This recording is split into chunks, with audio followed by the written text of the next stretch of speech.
Welcome to 21st Sports Recap and Reaction for the Houston Texans at the Cincinnati Bengals and their Week 10 matchup played November 16, 2015 on Monday Night Football. We're going to go over the scores. There weren't a lot of those in this game. We'll go over a couple of key plays as well. We're also going to go over the stats, and we're going to give our breakdown and analysis for this game. So in the first quarter, with about a minute and a half left, Mike Nugent hit a 42-yard field goal to put the first points on the board, and Cincinnati led 3-0. So that was it for the first. But the Texans on the next possession, as they ended the first quarter and started up the second with the ball, they would end up getting a field goal of their own, a 22-yarder by Nick Novak, and this game was tied up at 3 apiece. The Bengals came right back with a big drive, but it would only result in another 3 points, but 62 yards and 15 plays, eating up almost 7 minutes, and they ended up with a 39-yard field goal by Mike Nugent, his second field goal of the game, and it was now 6-3. Cincinnati back in the lead by 3. So all 3 of these field goals came on consecutive possessions for these two teams. And that would be it for the first half. Although at the end of the first half, the Texans would take a shot at the end zone on a 4th down with 6 seconds left. And they tossed it up for the Hail Mary. But Reggie Nelson came down with it in the end zone as the clock ran out in the first half. So 6-3 going into the locker rooms at halftime. The Texans would get the ball first in the second half, but they would end up punting after 8 plays. And then the Bengals took over on their own 20 after the punt. And then after a penalty put them back to the 15, 1st and 15, Andy Dalton was intercepted by Joseph. So he was having a pretty good game. The Texans defense was playing phenomenal all game long. But they got that interception, but they did not turn that into any points. They had the ball on their own 29, and they ended up punting after 7 plays from the Cincinnati 46. So Cincinnati got the ball back then, and they ended up punting after 5 plays as they had it on their own 9-yard, backed up against their own end zone and punted from their own 20. So now the Texans would get the ball back, and at this point, there was about 2.5 minutes left in the third. Andy Dalton had gone to the locker rooms during the possession for Cincinnati. He got hit on the previous possession for the Texans. He didn't come out right away. He actually played another down before they punted, and then they checked him out on the sidelines, and they ended up taking him out back. And they have the different protocols now. So as a safety precaution, they had Hoyer go to get checked out, and Yates would take over. T.J. Yates would take over under center for the Texans, and they would start this drive on the 21, their own 21. They were actually faced with a 3rd and 8 from their 23, and Yates went to Griffin. He picked up 15 yards, and then a roughing the passer penalty added another 15. So now it would be first down at the Cincinnati 47. Polk then picked up 13 yards before losing 3 yards on the next play as the third quarter came to a close. So the Texans opened up the fourth quarter with the ball in Cincinnati territory, and after a 3rd and 13 from their own 37 where Yates hit Griffin for a 15-yard pass that made it a first down on the 22, an incomplete pass set up second down, and that's when T.J. Yates hit DeAndre Hopkins for a 22-yard touchdown as Hopkins made an incredible catch as he was blanketed, but he came down with it there on the left side of the end zone, just barely in, and just a spectacular catch by Hopkins. Novak added the extra point, and it was now 10-6 with the Texans in the lead for the first time in this game, having scored the game's only touchdown, as it had been just field goals up to that point. So now the Texans would hold the Bengals to 3 and outs on their next 2 possessions. They also went 3 and out on their next 2 possessions as well. Then the Bengals get the ball back, and they would punt after 5 plays, and then the Texans punted after 4 plays. So now that brings us to 4 minutes left in this game, just under 4 minutes left in this game, with the Bengals in possession of the ball, down by 4 points. And of course, the Texans, with Yates under center, he did throw that touchdown, but they didn't have, Hoyer. But still, they managed to take the lead with Yates. But now, here were the Bengals with a chance to make a game-winning drive here in the fourth quarter, not having scored any offensive touchdowns in this game, just the 2 field goals. But Andy Dalton started off the drive with an incomplete pass. He was then sacked by J.J. Watt on 2nd and 10 from the 19. J.J. Watt dropped him for an 8-yard loss. And on the next play, Watt got some pressure on Andy Dalton as well. But Dalton got it off to A.J. Green. And on 3rd and 18 from the 11, A.J. Green ended up getting 26 yards, which made it a first down at the Cincinnati 37. Dalton then went to Giovanni Bernard. He picked up 15 yards, and now it was a first down at the Houston 48 as this game was going to the 2-minute warning. So now coming out of the 2-minute warning, Dalton went to Eifert. He picked up 6 yards, and that made it 2nd and 4 from the 42. Dalton then went to Jones. He picked up 5 yards, and now it was a first down at the 37, and Cincinnati called their first timeout. I actually thought this was kind of foolish for them to call this timeout right there. They seem to actually have Houston on their heels a little bit. The play after the sack that J.J. Watt, he ended up getting injured on the next play and coming out. But then when they called the timeout, that allowed Watt to get back into the game as he toughed it out. I said Texans defense was playing one heck of a tough game. But on this next play coming out of the timeout, Andy Dalton was sacked by Simon. And so now it would be that was the second sack of this drive. So he gets sacked by Simon. He didn't lose any yards, though, so 2nd and 10 at the 37. He then went to Giovanni Bernard, that's Dalton, and he completed a 4-yard pass, and the Bengals took another timeout. That allowed Houston to get even a little bit more rest on the defensive side. So then coming out of that second timeout, 3rd and 6 on the 33, an incomplete pass. So both times coming out of the timeout, they did not have any success. Off the first timeout, a sack, and off the second timeout, an incomplete pass, which set up 4th and 6 on the Houston 33. Dalton drops back. He hits A.J. Green. It looks like A.J. Green has a first down, but he's being tackled by Joseph. And as he's coming down, he hadn't touched the ground. He had secured the ball. And here comes Quinten Demps. And Demps makes a huge play, punching the ball out. It's a fumble, and it's recovered by Texas. Demps makes the recovery, and the Texans take over possession of the ball. And they actually were saying, oh, maybe it wasn't a complete pass. Maybe it was an incomplete pass. Maybe he hadn't secured the ball. That wouldn't have mattered because they would have turned the ball over on downs if it wasn't a catch. It was a catch, though, and it was a fumble. And now all that was left to do was for T.J. Yates to take the knee in the victory formation twice as Cincinnati burned their final timeout in between. And the Houston Texans hand the Cincinnati Bengals their first loss of the season. The Texans are now tied for first place in the AFC South with the Colts at 4-5 on the season. The Bengals are now 8-1 on the year with their first loss, and their first loss at home. They're 4-1 in Cincinnati at Paul Brown Stadium. The Texans are 2-3 on the road. So Houston getting a heck of a win. It was a defensive battle, very low scoring, only one offensive touchdown, and it was thrown by the backup quarterback of the Houston Texans, T.J. Yates. And that helps no one in fantasy, but it sure helped the Texans in reality. It was quite the finish. And like I said, at the end there, I thought it was poor play calling by the Bengals on their final possession of this game. Also, poor clock management. They had Houston on their heels. J.J. Watt did come up with that big sack, and right there, that seemed like it put momentum in favor of the Texans at that point. But then they, even with the pressure on the next play, they converted on 3rd and 18 with A.J. Green making that big catch, securing the ball, taking the hit, and J.J. Watt came off the field. And then why would you, if you have J.J. Watt off the field, you got to take advantage of that and keep things going, keep it rolling. You should be running a no-huddle. Instead, they called that first time out. They allowed the Texans to rest. They allowed J.J. Watt to come back on the field. And then Simon gets a sack. And then they call another timeout, and it doesn't lead to anything there either. They actually kind of shot themselves in the foot.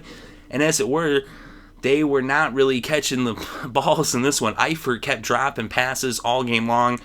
It was either that he was looking downfield and actually not really thinking of securing the catch, and more his mind was on what he was going to do with the ball after he caught it and thinking like, okay, I'm going to catch this and I'm going to run. and try to get some extra yards. That's all well and good, but first you got to secure the catch. The other possibility is maybe he was afraid of those hard hits that the Texans were dealing out. They were putting a lot of pressure on the Bengals. They were hitting them hard on both sides. The Bengals, they were hitting the Texans hard as well. This was a really hard-fought defensive battle. If you like a defensive battle, this was the game for you. This game featured two of the best defenses in all of football with the Bengals and the Texans. The Texans have been having kind of a rough season. Of course, part of that's the musical chairs that they've been playing, at the quarterback position. But actually, since Hoyer took over the position, they've been having more success. But now he goes down. I do expect him to be back for next week. But Yates actually came in and did a pretty good job off the bench. He threw the only offensive touchdown in this game as he hit DeAndre Hopkins for that 22-yard pass. And it was quite the catch by DeAndre. He caught that one-handed, scooped it in, made a great catch right there for the game's only touchdown, as he is definitely one of the premier receivers in the NFL. And what a game, what a finish too. Especially J.J. Watt coming up with that big sack, and then A.J. Green getting the first down. And then the Bengals just, not getting it done, but the Texans definitely getting it done on the defensive side. They forced three and outs in this game. And although each team, they had those interceptions, the one interception came at the end of the first half for the Bengals on that Hail Mary. It was kind of a throwaway play. Of course, they were hoping they could get something out of it, but obviously the Bengals with that interception wouldn't be able to turn it into any points because there's no time left on the clock. And then the Texans, they come up with that interception, with in the third quarter there when they intercepted Dalton, and they didn't turn it into any points, but it did keep the Bengals from getting anything going. Although, that interception there with Joseph when he picked off Dalton just less than 5 minutes into the second half. But it was quite the game. Like I said, the Texans played some phenomenal defense. They were really getting the pressure on Dalton. And the Bengals, too, they were getting after the quarterback as well. Both teams had 3 sacks in this game. But let's look at the stats, though. Hoyer, before leaving the game, was 12 for 22 for 123 yards and 1 interception. Of course, like I said, that interception was just, it was 6 seconds left. It was like 4th and 7. With 6 seconds, they just threw it up there going into the locker rooms at halftime. Hey, you never know. Maybe you come down with it. But it's not really an interception that you really want to count against Hoyer because it's one of those plays. But TJ Yates was 5 for 11, but 69 yards, and he did have that touchdown, and that was a real big play. They were having some problems moving the ball with Yates, but like I said, he came up with the game's biggest play, that touchdown to Hopkins. And in this game, the leading rusher for the Texans was Grimes. He had 6 carries for 32 yards. Alfred Blue, 12 carries for 22 yards. Blue actually had 1 catch for 9 yards as well, which gave him 31 total yards, and Grimes had a reception for 12 yards, which gave him 45 yards on the game total. DeAndre Hopkins had 5 catches for 57 yards and a touchdown. And for the Bengals, Andy Dalton, 22 for 38, 197 yards, no touchdowns, and an interception. It was actually the fewest points that the Bengals scored all year long.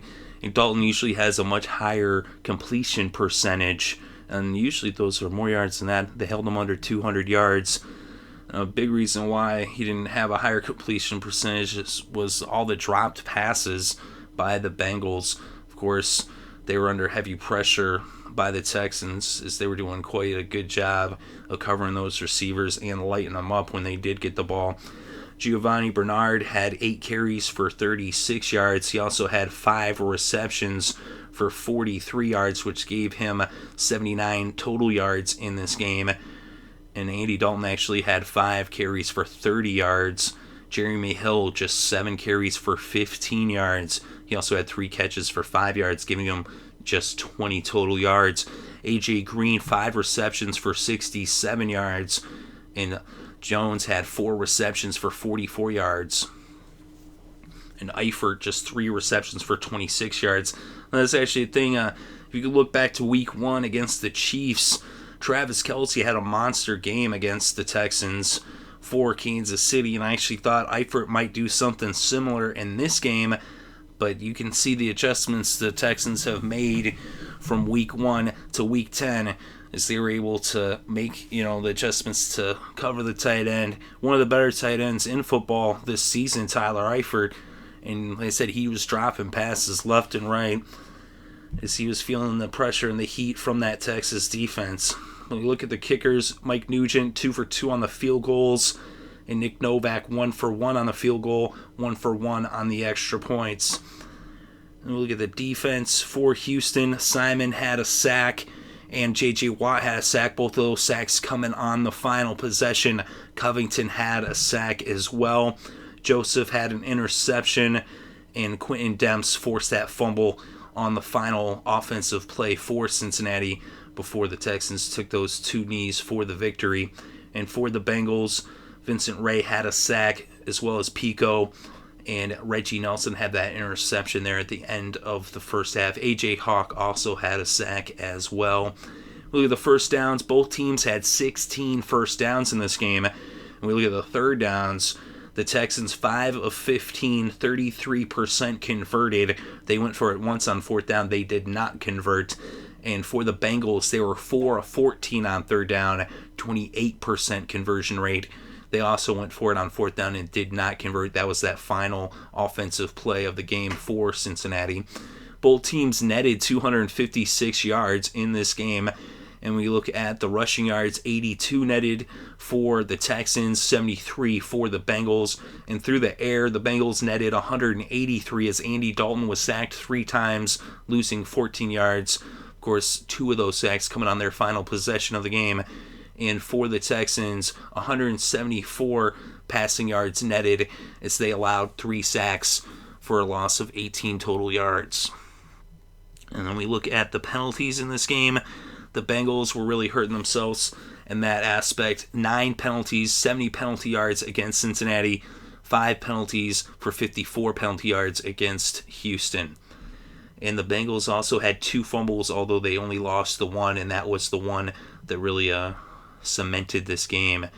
And we look at the red zone. Both teams made just 1 trip to the red zone, and they were both 0 for 1.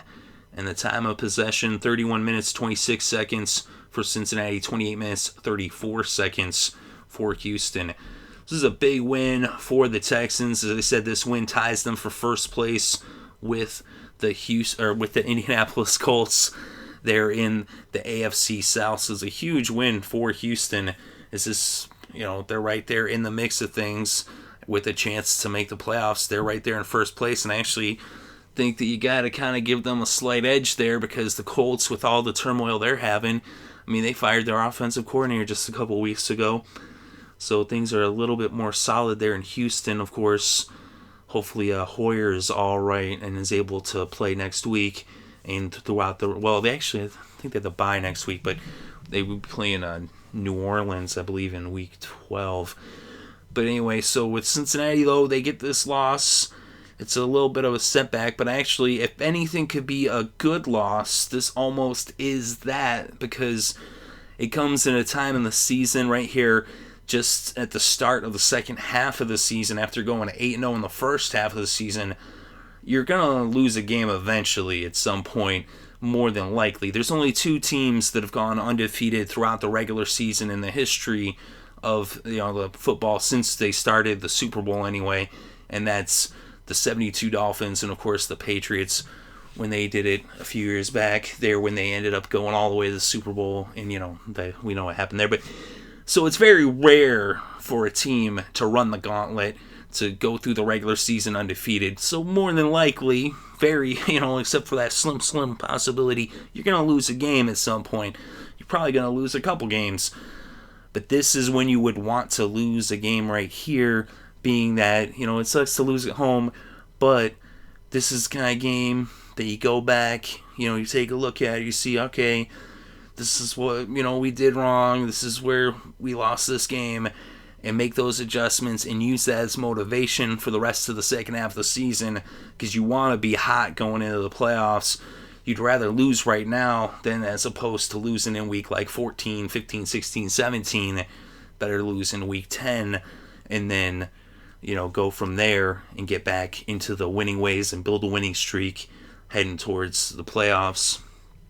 And like I said, so it kind of, in a way, almost works out. And the thing is, too, it wasn't really like they got stomped. They didn't get destroyed. It was a very close game. It came down to the very end. They had a chance to potentially win this game, in the final minute there. But then with the turnover, and like I said, I think it was poor clock management. More so that they just poor management of their timeouts, in that they allowed the Texans defense to catch their breath when it seemed like they had them on their heels, and they had J.J. Watt on the sideline. They were moving down, and then they just called those 2 timeouts, like saying, hey, yeah, catch your breath, Houston. We don't want to win. I mean, what is that? Still, the Texans had to finish out this game, and they surely did finish out this game. They came up with some clutch plays, especially on that final possession with those 2 sacks by Watt and Simon. Those were huge, even though after Watt's sack they picked up a first down, but Simon's sack, that sure was at a very crucial moment.